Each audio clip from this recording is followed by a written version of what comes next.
تذكر يوما كنت تعانق دمعة الفكر تناجي الله في صبر وترجو رحمة تسري.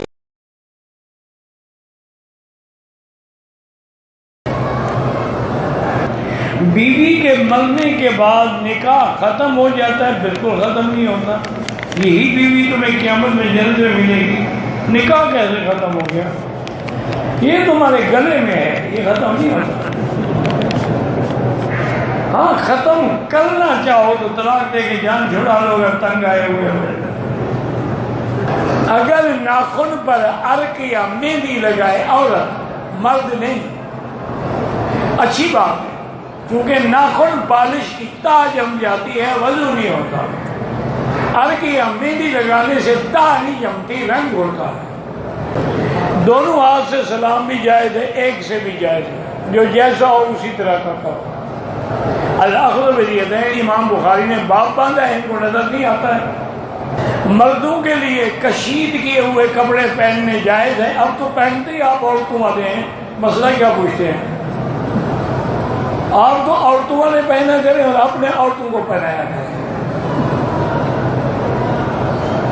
اِنَّا لِلَّهِ وَإِنَّا إِلَيْهِ رَاجِعُونَ. اور کیا کہہ سکتے ہیں؟ حضرت ابو بکر نے انگوٹھے نہیں چومے تھے. اگر چومتے تو اور صحابہ بھی دیکھ لیتے. 1400 سال کے بعد مولوی نے کہاں سے دیکھ لی ہے؟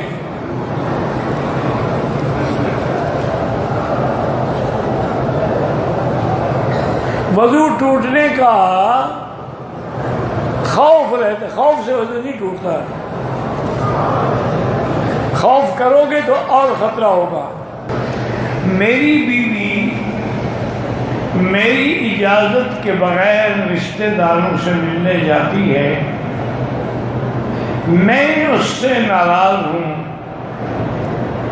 میرے بھائی، میرے محترم، اپنی بیوی کو اللہ کا قرآن، سرکار دو جہاں صلی اللہ علیہ وسلم کی احادیث، ہدایت نامہ خاوند، ہدایت نامہ بیوی، یہ کتابیں پڑھ کے سنائے کریں. کہو کچھ نہیں اس کو، صرف سناتے رہو. انشاءاللہ اصلاح ہو جائے گی. اور ہر مشکل کی گھڑی میں 2 رکعت نماز پڑھ کے دعا کیا. 2 حدیثوں کے جمع ہونے کا کیا مطلب ہے؟ 2 حدیثیں اگر مختلف آ گئیں، جیسے کہ ایک حدیث میں ہے حضور نے فرمایا کہ الماء من الماء، آدمی غسل تب کرے گا جب اس کا پانی نکلے، منی نکلے. اور ایک حدیث میں آ گیا اذا التقى الختان بالختان فقد وجب الغسل، کہ اگر شرمگاہ مرد اور عورت کی مل جائے تو غسل واجب ہو گیا، چاہے پانی نکلے یا نہ نکلے. اب یہ 2 حدیثیں ہو گئی. ایک میں ہے کہ پانی نکلنا شرط ہے، ایک میں ہے کہ پانی نکلنا شرط نہیں، بس اگر شرمگاہ ملی ہے تو غسل ہو گیا. اب علماء نے جمع کیا، انہوں نے کہا وہ جو حدیث ہے پانی والی وہ پہلے تھی، اور التقاء ختان والی حدیث بعد میں یہ ناسخ ہے، وہ منسوخ ہو گئی. تو لہذا عمل ہو گیا. امام ابو حنیفہ رحمۃ اللہ نے دونوں حدیثوں کو جمع کیا. وہ فرماتے ہیں کہ نہیں، الماء من الماء کا جو حکم ہے وہ نیند والے کے لیے ہے، کہ نیند سے اٹھنے کے بعد اگر کپڑے پر منی کے اثرات پائے گئے ہیں تو غسل کرے گا، اور نہیں پائے گئے تو غسل نہیں کرے گا. اذا التقى الختان بالختان ہو گئی، یہ جاگتے والے کے لیے ہے. تو لہذا دونوں حدیثیں جمع ہو گئی. مرنے کے بعد ایک دوسرے کو غسل دے سکتے ہیں. اگر مثلاً عورتیں نہ ہوں تو شوہر غسل دے گا. اگر مرد کوئی نہیں ہے تو بیوی شوہر کو غسل دے گی. جیسے ابی ذر رضی اللہ تعالیٰ عنہ کو ان کی بیوی نے غسل دیا. ہاں اگر موجود ہے تو پھر نہیں دینا چاہیے. کہتے جی کہ جب عمر مقرر ہے تو لمبی عمر کی دعا کرنی چاہیے، نہیں کرنی چاہیے. یہی دعا کیا کریں کہ یا اللہ جو ہمارے لیے خیر ہے وہ پیش فرما. ہمارے پڑوس کی مسجد میں ٹائل پتھر لگا ہوا ہے جس پر قرآنی آیات لکھی ہیں، ان کا عکس زمین پہ پڑتا ہے، کوئی آگے نہیں۔ عکس کے حکم جو ہے وہ اصل کا حکم نہیں ہوتا ہے۔ اللہ کی خوشنودی حاصل کرنے کے لیے تہجد میں پڑھنے کا کوئی خاص وظیفہ، تہجد خود خاص وظیفہ ہے۔ جب آدمی آخری رات میں اللہ کے آگے کھڑا ہوتا ہے، ان ناشئۃ اللیل ہی اشد وطئا واقوم قیلا، اور اس وقت جب وہ اللہ کے دربار میں عارضی کرتا ہے، وہ سب سے بڑا وظیفہ ہے اور جلد دعائیں قبول ہوتی ہیں۔ اگر زکوٰۃ کی رقم سے کھانے پینے کی چیزیں خرید، مثلا آٹا ہے، گندم ہے، وہ غریبوں کو خرید کے دے دینا جائز ہے۔ میں اپنے بھائیوں رشتہ داروں سے اس لیے دور رہتا ہوں کہ وہ لڑائی جھگڑا کرتے ہیں، جان بوجھ کر فساد کرتے ہیں۔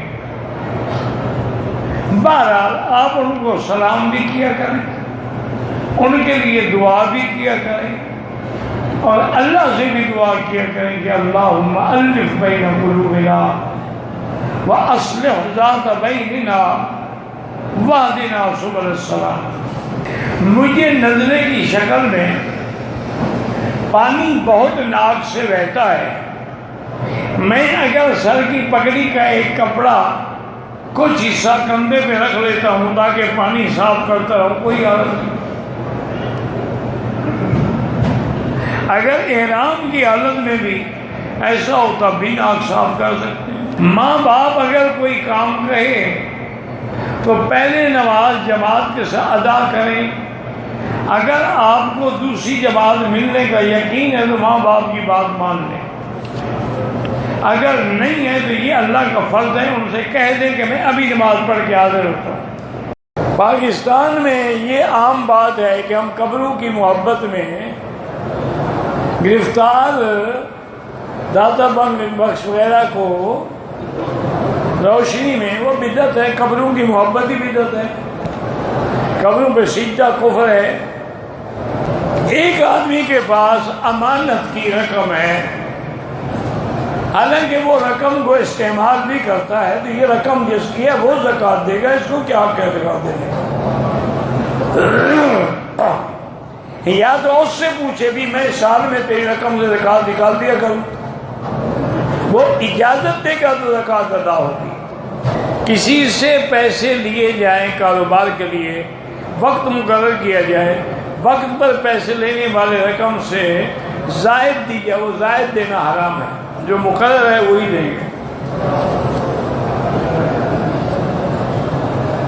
نماز تراویح کے بعد یہاں تہجد کی نماز پڑھتے ہیں، چونکہ لفظ قیام اللیل جو ہے یہ سب کے لیے ہے، تراویح کے لیے بھی ہے، تہجد کے لیے بھی ہے، نفل کے لیے رات کا اٹھنا۔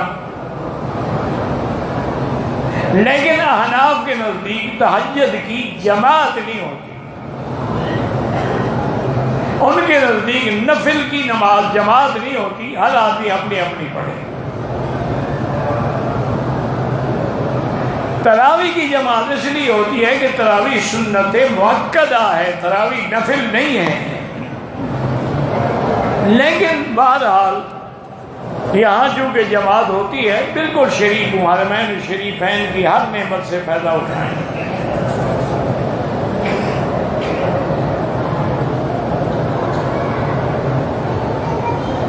کہتے ہیں جی کہ جمعہ کے خطبے میں شام، فلسطین، یمن کے ساتھ پاکستان اور کشمیر کے لیے بھی دعا کرائیں، یہ آپ کے سفیروں کا کام ہے کہ وہ جا کے حرم سے بھی دیں۔